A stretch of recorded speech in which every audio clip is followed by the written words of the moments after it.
अस्सलाम वालेकुम व्यूअर्स, उम्मीद करती हूँ आप सब ठीक होंगे। शुरू करती हूँ अल्लाह पाक के नाम से जो नहायत रहम करने वाला है। मेरा आज का टॉपिक है 9 और 10 मुहर्रम के रोज़े की फजीलत। नबी सल्लल्लाहु अलैहि वसल्लम से अशूरा के रोज़े के बारे में पूछा गया। आप सल्लल्लाहु अलैहि वसल्लम ने फरमाया, वो गुज़िश्ता साल के गुनाहों का कफ़ारा बन जाते हैं।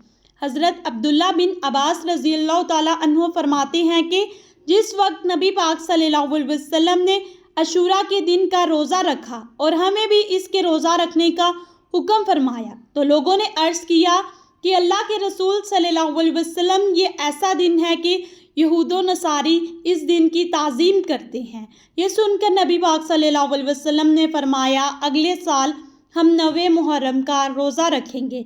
लेकिन आइंदा साल नहीं आया कि आप वफ़ात पा गए। हज़रत अब्दुल्ला बिन अब्बास रज़ियल्लाहु ताला अन्हु फरमाते हैं कि यहूदियों की मुखालफत करो और 9 और 10 मुहर्रम का रोज़ा रखो।